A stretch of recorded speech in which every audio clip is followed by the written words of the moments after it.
Welcome back to the Real Entrepreneur Show featuring Patti Pokerchuk. And what's that? I'm a small business coach. You are? I am. Yes. Did you know that? And I'm Kathy Barthel from Take on the World, and I am a message coach and a writer and an editor. Woo! And today, what's our message today? Well, our message today is, you know how it happens sometimes? People just want to pick your brain. You know that? Yeah. As if it was chicken feed, right? Oh, just let me go and pick your brain. Pick. As though it was just one little pick and it would be done in a second, you know? Yeah. Oh, let's meet for coffee. Yeah. You're so nice. We just so clicked. Yeah, exactly. Yeah. You know, and we were just talking a minute ago, Patty and I, about how sometimes it happens that you think to yourself, well, you know, when you're starting out in your business, you know, you might be inclined to say, yeah, sure. You know, you want to meet people, right? You want to connect. And so you think, sure, a coffee sounds like a great idea. Well, it's a good way to practice and your spiel. You're kind of like see what the reactions are, pick their brains at the same time, do some market research and make it a win-win for both. Especially at the beginning of the first year, I think is important. The only thing that I wondered though, when we were talking about it a minute ago, is you were talking about how exactly that it might be okay to do some of those coffee meetings when you're starting, but when you've been in business a while, you're thinking more about the value of your time. And actually, I was thinking, I think you have to be thinking about that in both cases, because it's about, you know, picking someone's brain is fine and it's flattering if somebody asks you something like that, but then it's always about what's the value of my time. Oh, right? huge. And when you're starting, it's still very valuable. Yeah. Even more so because you're doing the learning curve. Yeah. Right? But don't downplay the benefit of, you know, face-to-face communications. You know, there's this new phenomena coming out, the LinkedIn Local, which I've been to 3 of them. I'm speaking at one next week in West Toronto, and it's really that human connection. Yeah. And that's the most effective. And, you know, as a sales coach, the most effective. People hate to say no to you face to face. It's easier on the phone. Yeah. So it's a trade-off, right? Because coffee, especially in Toronto, if you have to commute for it. Well, this is it, and almost anywhere, you know, it's going to take some time. One of the things that I typically do is, unless for some reason I really know it's really worth the time, and not that it isn't, but, you know, you really have to evaluate this on a case-by-case basis.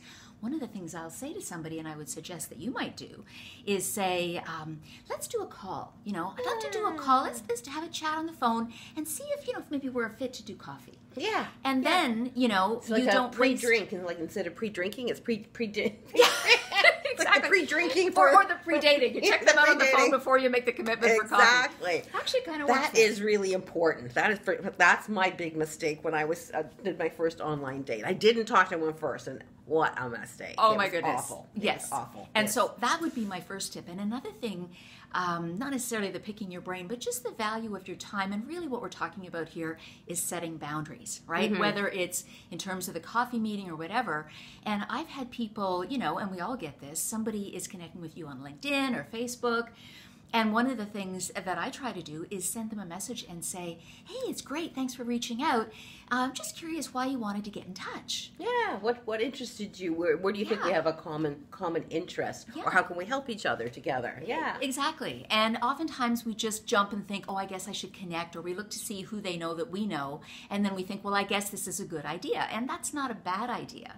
But sometimes to really, again, value your time and their time, focus in and find out what is actually the nub of this. You know, what is it that they want to chat with you about? Well, you were saying about, you know, setting boundaries. And, you know, as I say, part of being an entrepreneur is being a fierce leader and a leader of your time. If they want to pick your brain, you're in charge. Exactly. So you make the rules, right? Don't wait for their permission. You actually don't even have to say, can we do a call instead? It just say, well, this is the way I usually work, right? This is what we do. Yes. We set up a time to, you know, chat for a bit. Just make sure that we're on the same page, that that I have the right skills and experience for you to benefit from. That's a great one, Patty. Yeah, I mean, it doesn't really matter that much how you say it, but it's really nice to say, to establish, again, very, very specifically. This is my sandbox. Exactly. This is how I play. This is how I do it. Does that work for you? I mean, we do this in emails all the time, right? When you're trying to set up a time to talk even. Yeah, you know, if you're not pre-scheduling it, it's about, here's some options, what works for you. That's right. And it's just like putting your rules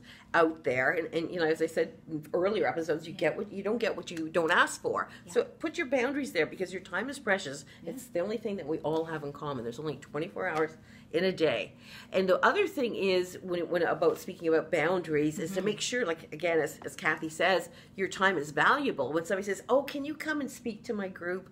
And it's for the exposure. And as we all know, you die of exposure, especially in Canada in the winter, right? With no money being paid for the exposure, so you have something warm to cover yourself with. So you got to make sure that if it's a freebie, because it's a nonprofit or a charity, that if your target audience is in that audience, then it might be worth it. But if it's not, if you're just doing it as a favor, well, I have a rule. I do one a quarter. I do a freebie for something that's unrelated to my business, just as a community resource or whatever. And think about the wording. I mean, here's the word nerd speaking here. But seriously, if somebody says, I have a great opportunity for you, think, for them or for me. Yes. It really needs to be a win-win, right? And so it's about thinking back and thinking exactly as Patti says, where is that opportunity going to work for me? And this also has to do with the goal setting. Where do I want to be this quarter and the next quarter? Does this fit in with my plan? Is it a money-making opportunity for me? How do if you're charging, I don't know if you want to make $1,000 per speaking engagement or $2,500 or $5,000, how are you going to get it? Is it book sales? Is it follow-on classes, courses, coaching, whatever? So, Exactly. So set your boundaries, make them. Draw the line, and they go, do you want to come over here and play my sandbox? Exactly. So if it's on Facebook, just, find a way to ask nicely if, why they wanted to connect. If it is about meeting in person, you might want to say, I usually do, let's do a call first and see if we're a fit. I'm mindful of your time. That's another really important piece to say, because you are, and you want them to be mindful of your time.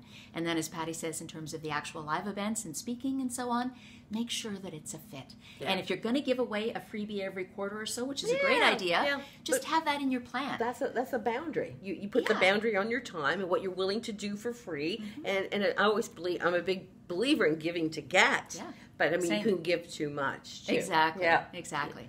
So let us know if there are any things you do to keep the boundaries in place and how you finesse this in the comments below, and we will see you next time. Okay. Ciao. Bye. Bye.